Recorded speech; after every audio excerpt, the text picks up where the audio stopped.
Hi all, welcome back to have my Krishna YouTube channel. ಎಲ್ಲರೂ ಹೇಗಿದ್ದೀರಾ? I hope ಎಲ್ಲರೂ ಚೆನ್ನಾಗಿದ್ದೀರಾ ಅಂತ ಅನ್ಕೊಂತೀನಿ. ಇನ್ನು ಯಾರೆಲ್ಲ ನನ್ನ ಚಾನಲ್ನ ಸಬ್ಸ್ಕ್ರೈಬ್ ಮಾಡದೆ ನೋಡ್ತಿದ್ರೆ ಪ್ಲೀಸ್ ಒಂದು ಸಬ್ಸ್ಕ್ರೈಬ್ ಮಾಡಿ. ಹಾಗೆ ವಿಡಿಯೋನ ಎಲ್ಲಿ ಸ್ಕಿಪ್ ಮಾಡದೆ ನೋಡಿ. ಇವತ್ತು ಮಧ್ಯಾಹ್ನದಿಂದ ವ್ಲಾಗ್ನ ಶುರು ಮಾಡ್ತಾಯಿದ್ದೀನಿ. ಏನಪ್ಪ ಮಾಡ್ತಾಯಿದ್ದೀನಿ ಅಂತ ಅಂದರೆ ಸ್ಪೆಷಲಾಗಿ ಮಾಡ್ತಾಯಿದ್ದೀನಿ. ಏನು ಅಂತ ಅಂದರೆ ಚಿಕನ್ ಪಲಾವ್. ಯಾರಿಗೆಲ್ಲ ಚಿಕನ್ ಪಲಾವ್ ಇಷ್ಟ ಕಮೆಂಟ್ ಮಾಡಿ. ಹಾಗೆ ಯಾರೆಲ್ಲ ಇನ್ನೂ ಚಿಕನ್ ಪಲಾವ್ ಟ್ರೈಯೇ ಮಾಡಿಲ್ಲ ಒಂದ್ಸರಿನೋ ಅಂತ ಅನ್ನೋರು ಕೂಡ ಕಮೆಂಟ್ ಮಾಡಿ.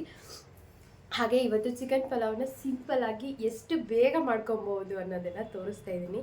ಬನ್ನಿ ಹೇಗೆ ಮಾಡ್ಕೊಳ್ಳೋದು, ಹೇಗೆ ಮಾಡೋದು, ಟೇಸ್ಟ್ ಹೇಗೆ ಬರುತ್ತೆ ಎಲ್ಲ ಒಂದ್ಸರಿ ನೋಡ್ಕೊಂಡು ಬರೋಣ. ಮೊದಲಿಗೆ ಗ್ಯಾಸ್ ಹಚ್ಕೊಳ್ಳಿ. ಗ್ಯಾಸ್ ಹಚ್ಕೊಂಡು ಒಂದು ಬಾಣಲಿನ ಇಟ್ಕೊಳ್ಳಿ.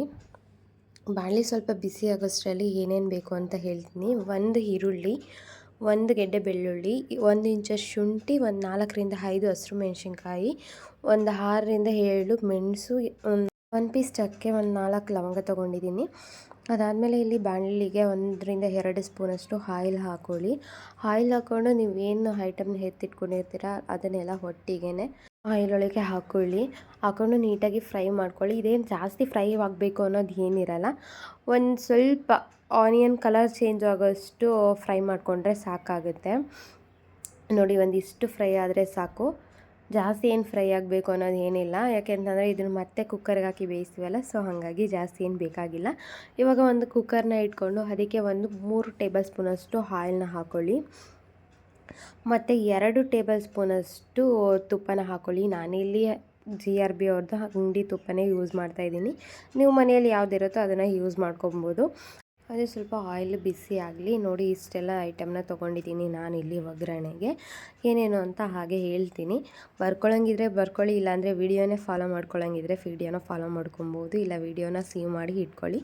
ಇಲ್ಲಿ ಇವಾಗ ನಾನು ಒಂದು 2 ಪಲಾವ್ ಎಲೆನೇ ಹಾಕ್ಕೊತಾ ಇದ್ದೀನಿ.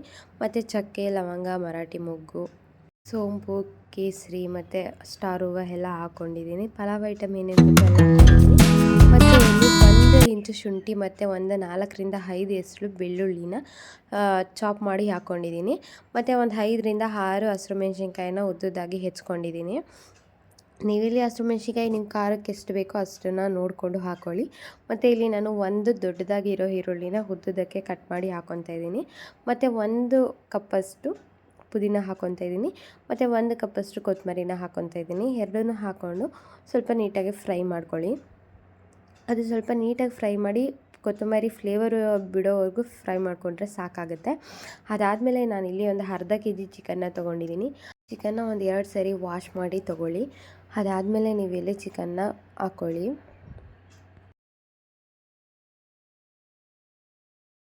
ಚಿಕನ್ನ ಹಾಕ್ಕೊಂಡು ನೀಟಾಗಿ ತಿರುಗಿಸ್ಕೊಳ್ಳಿ. ಚಿಕನ್ ಒಂದು 2 ನಿಮಿಷ ಅಥವಾ ಒಂದು 5 ನಿಮಿಷ ಆಯಿಲಲ್ಲೇ ಫ್ರೈ ಆದರೆ ಚೆನ್ನಾಗಿರುತ್ತೆ. ಅಷ್ಟು ಫ್ರೈ ಮಾಡ್ಕೊಳ್ಳಿ. ಫ್ರೈ ಮಾಡ್ಕೊಂಡು ಆದಮೇಲೆ ಇಲ್ಲಿ ನಾನು 1 ನಿಂಬೆಹಣ್ಣು ರಸನ ಹಾಕ್ಕೊತಾ ಇದ್ದೀನಿ. ನೀವು ಟೇಸ್ಟ್ ನೋಡ್ಕೊಂಡು ಹಾಕ್ಕೊಳ್ಳಿ. ಕೆಲವೊಮ್ಮೆ ಹುಳಿ ಜಾಸ್ತಿ ಇದ್ದರೆ ಕೆಲವೊಬ್ರಿಗೆ ಇಷ್ಟ ಆಗುತ್ತೆ. ಸೊ ನಾನಿಲ್ಲಿ ಮೊಸರನ್ನ 1 ಕಪ್ ಹಾಕ್ಕೊಂಡಿದ್ದೀನಿ. ನಿಮಗಿಲ್ಲಿ ಸ್ವಲ್ಪ ಹುಳಿ ಬೇಕು ಅಂತಂದರೆ ನೀವು ಇನ್ನೂ ಸ್ವಲ್ಪ ಲೆಮನ್ನ ಮತ್ತು ಇನ್ನೂ ಸ್ವಲ್ಪ ಮೊಸರನ್ನ ಆ್ಯಡ್ ಮಾಡ್ಕೊಬೋದು. ಅದನ್ನು ಕೂಡ ಟೇಸ್ಟ್ ಚೆನ್ನಾಗಿರುತ್ತೆ. ಅದಾದಮೇಲೆ ಇಲ್ಲಿ ನಾವು ಏನು ಫ್ರೈ ಮಾಡ್ಕೊಂಡಿದ್ವಲ್ಲ ಅದನ್ನು ನೀಟಾಗಿ ಪೇಸ್ಟ್ ಮಾಡ್ಕೊಂಬರೋಣ.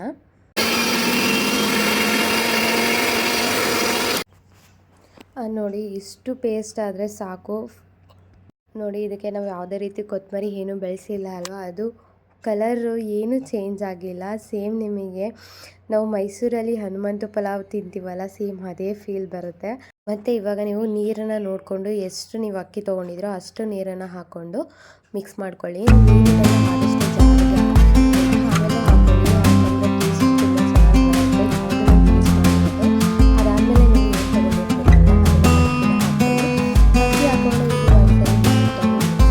ಮಿಕ್ಸ್ ಮಾಡಿಕೊಂಡು ಒಂದು 2 ನಿಮಿಷ ಬಿಟ್ಟು ಅದಾದಮೇಲೆ ನೀವು ಇಲ್ಲಿ ಕುಕ್ಕರ್ನ ಕ್ಲೋಸ್ ಮಾಡ್ಕೊಳ್ಳಿ. ಕುಕ್ಕರ್ನ ಕ್ಲೋಸ್ ಮಾಡಿಬಿಟ್ಟು ಒಂದು 2 ವಿಷಲ್ ಹಾಕ್ಸಿದ್ರೆ ಸಾಕಾಗುತ್ತೆ. ಜಾಸ್ತಿ ಏನು ಹಾಕಿಸೋ ಅವಶ್ಯಕತೆ ಇರಲ್ಲ, ಯಾಕೆಂದರೆ ಬಾಯ್ಲರ್ ಕೋಳಿ ಅಲ್ವಾ. ಸೊ 2 ವಿಷಲ್ ಹಾಕಿದ್ರೆ ಸಾಕಾಗುತ್ತೆ. ನೋಡಿ ಎಷ್ಟು ಚೆನ್ನಾಗಿ ಬಂದಿದೆ ಅಂತಂದರೆ ನಿಜವಾಗ್ಲೂ ಒಂದ್ಸರಿ ಚಿಕನ್ ಪಲಾವ್ನ ಈ ರೀತಿ ಟ್ರೈ ಮಾಡಿ ನೋಡಿ. ತುಂಬ ಅಂದರೆ ತುಂಬ ಇಷ್ಟಪಟ್ಟು ತಿಂತೀರಾ.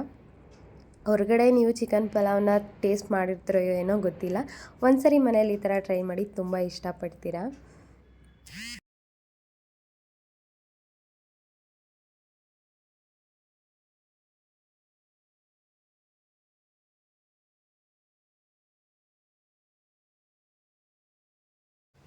ಐ ಹೋಪ್ ಈ ವಿಡಿಯೋ ಎಲ್ರಿಗೂ ಇಷ್ಟ ಆಯಿತು ಅಂತ ಅನ್ಕೋತೀನಿ. ಇಷ್ಟ ಆಗಿದ್ರೆ ಪ್ಲೀಸ್ ಒಂದು ಲೈಕ್ ಮಾಡಿ, ಹಾಗೆ ಶೇರ್ ಮಾಡಿ.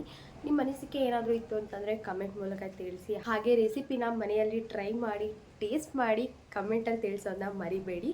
ಹಾಗೆ ನಿಮ್ಮ ಸಪೋರ್ಟ್ ಯಾವಾಗಲೂ ಹೀಗೆ ಇರಲಿ ಅಂತ ಆಶಿಸ್ತೀನಿ. ಎಲ್ರಿಗೂ ತುಂಬ ಅಂದರೆ ತುಂಬ ಥ್ಯಾಂಕ್ಸ್.